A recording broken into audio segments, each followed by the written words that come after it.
الله السميع العليم من الشيطان الرجيم من همزه ونفخه ونفثه قد أفلح المؤمنون الذين هم في صلاتهم خاشعون۔ یقیناً مومن فلاح پا گئے جو اپنی نمازوں میں خشوع اختیار کرنے والے ہیں۔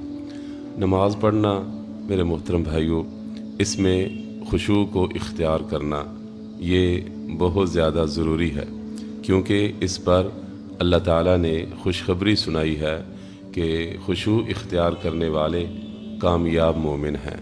میرے عزیز بھائیوں، اگر ہم نمازیں پڑھ رہے ہیں اور نمازوں کے اندر خشوع نہیں ہے، نمازوں کے اندر ٹھہراؤ نہیں ہے، سکون نہیں ہے، لذت نہیں ہے، تو ہمیں اپنا محاسبہ کرنا چاہیے۔ نماز کو چھوڑنا نہیں چاہیے، بلکہ ہمیں اپنا جائزہ لینا چاہیے، محاسبہ کرنا چاہیے، کوشش کرنی چاہیے کہ ہماری نمازوں کے اندر ہمیں لذت آئے، سکون آئے۔ اور یہ نمازوں میں خشوع مسلسل جد و جہد کے بعد آتا ہے۔ ایسا نہیں ہے کہ آج بندے نے نماز شروع کی ہے فوراً جناب اس کو نماز کے اندر لذت، نماز کے اندر اللہ کے ساتھ تعلق اور نماز کے اندر اس کا وہ سارا سلسلہ اللہ کے ساتھ جا ملے، ایسا نہیں ہوتا۔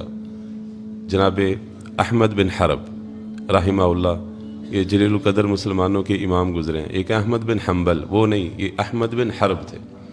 یہ فرماتے ہیں میں نے 40 سال اللہ کی عبادت کی، میں نے 40 سال اللہ کی عبادت کی۔ تو کہتے ہیں پہلے 20 سال میں کوشش میں لگا رہا، اپنی نماز کو درست کرتا رہا۔ نماز کے اندر انسان کو وسوسے آتے ہیں، نماز کے اندر مختلف خیالات آتے ہیں، نماز کے اندر وہ پختگی نہیں ہوتی۔ کہتے ہیں پہلے 20 سال میں نے کوشش کی، اپنے نفس کو اس پر لایا، تو کہتے ہیں اگلے پھر 20 سال مجھے نمازوں کے اندر لذت آنی شروع ہوئی ہے۔ 20 سال مسلسل انہوں نے کیا کیا ہے؟ کوشش، محنت کی ہے 20 سال۔ اس کے اگلے 20 سال کہتے ہیں پھر نمازوں کے اندر مجھے لذت آنی شروع ہوئی ہے۔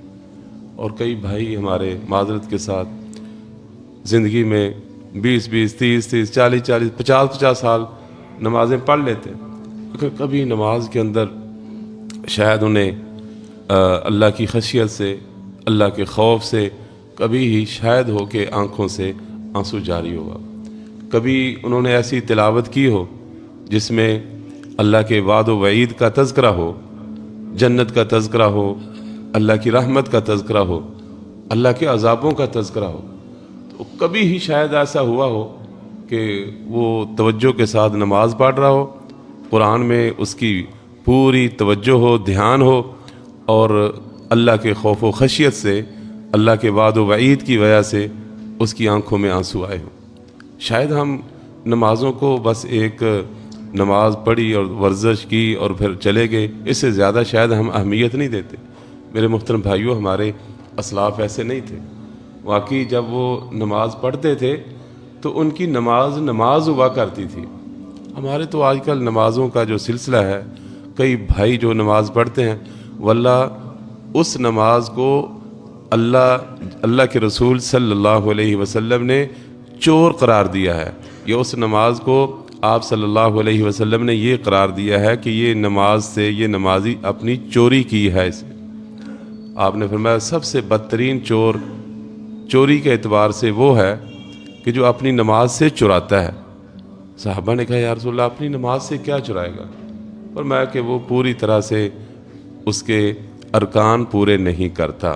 آپ دیکھتے ہیں بعض بھائی کھڑے ہوتے ہیں، رکوع گئے، ابھی رکوع میں برابر سیدھے نہیں ہوئے، رکوع میں برابر سیدھے نہیں ہوئے، رکوع کی حالت میں ہڈیاں جہاں جہاں ہونی چاہیے تھیں وہاں پہ ہڈیاں نہیں آئیں، اور یہ جناب اٹھ بھی کھڑے ہوئے ہیں، رکوع سے کھڑے ہو گئے ہیں، اور ابھی رکوع سے پوری طرح کھڑے نہیں ہوئے، ہر جگہ کے کھڑے ہونے کی حالت میں ہڈیاں اپنی اپنی جگہ پہ آ جاتی، ابھی پوری طرح سے وہ کھڑا نہیں ہوا، اب کدھر چلا گیا ہے؟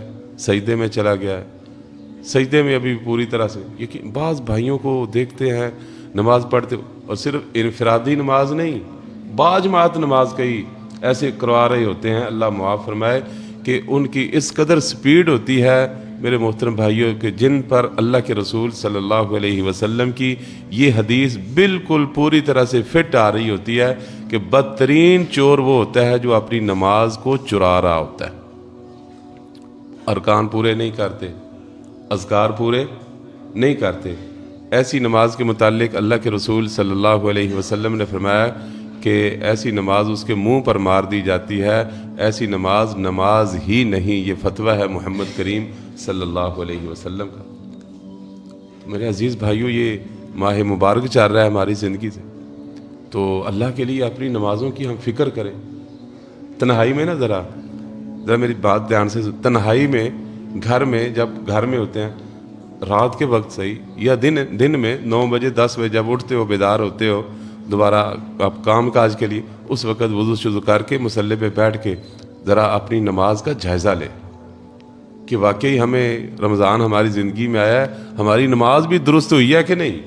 باقی کام تو بعد کی بات ہے نا، نماز بھی ہماری درست ہوئی ہے کہ نہیں۔ تو نماز 2 رکعت پڑھو، کوئی 5 6 10 منٹ اس پہ لگاؤ۔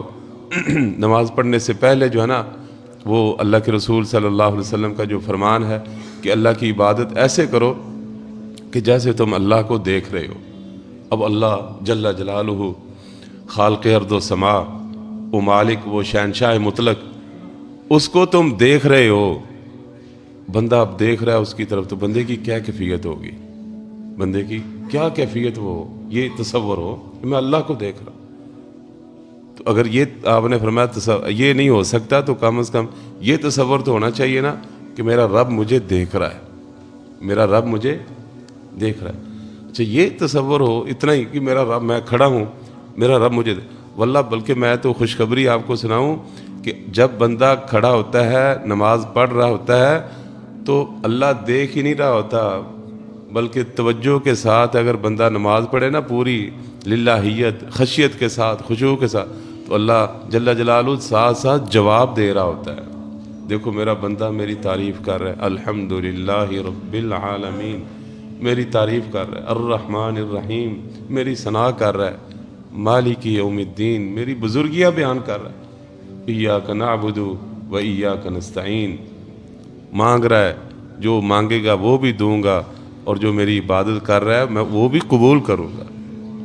میرے محترم بھائیوں، یہ تصور ذرا اپنے اندر پیدا کریں۔ اتنے سال ہو گئے نماز پڑھتے ہوئے، کوئی اپنے اندر تبدیلی لائیں، پتہ چلے کہ واقعی مجھے اللہ کا قرب حاصل ہو گیا، پتہ چلے کہ میں نماز پڑھتا ہوں۔ نماز پڑھیں تو یقین کریں کہ بعض اسلاف جو ہیں ان کی سیرت کو پڑھنے سے پتہ چلا ہے کہ وہ جیسے ہی وضو کرتے تھے نا، وضو کے بعد جب وہ نماز کی تیاری نماز کی تیاری کرتے، وضو کرتے، ان کے چہرے کا رنگ جو ہے متغیر ہونا شروع ہو جاتا اللہ کے خوف اور ہیبت سے۔ اب میں اللہ جل جلالہ کے سامنے کھڑا ہونا ہے، اور ہمیں تو پرواہ ہی نہیں ہوتی۔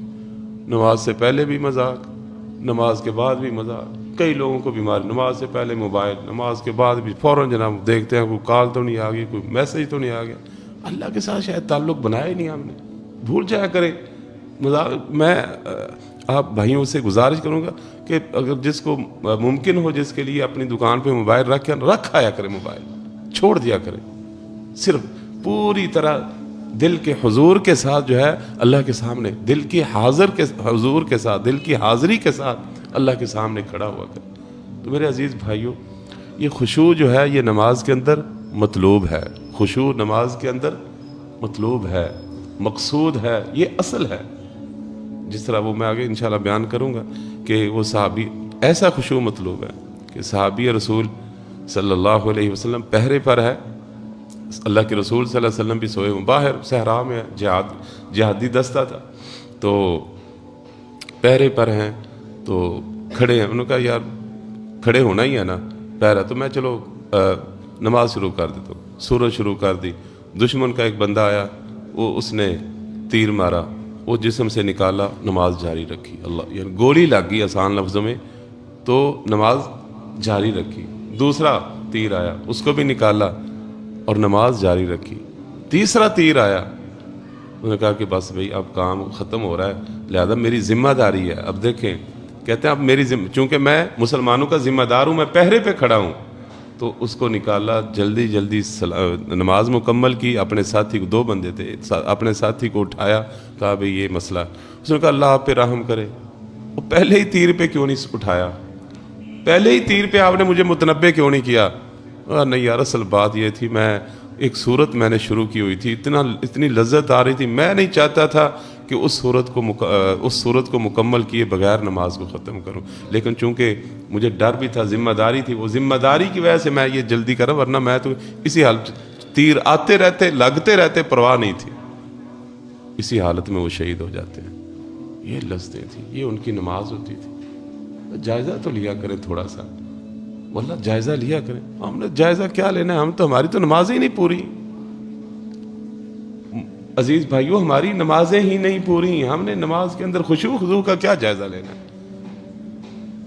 رمضان گزر رہے ہیں، زندگی گزر رہی ہے، بوڑھے ہو گئے ہیں، سفید بال آ گئے ہیں، لیکن ابھی تک میری نمازیں 5 وقت با جماعت پوری نہیں ہوئیں.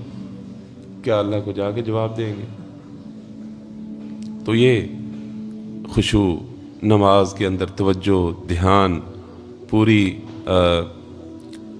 خوبصورتی کے ساتھ نماز پڑھنا، یہ مطلوب ہے. اور کوشش کریں اس رمضان میں کچھ نہ کچھ ہمیں حاصل ہو جائے. اللہ ہمیں توفیق عطا فرمائے.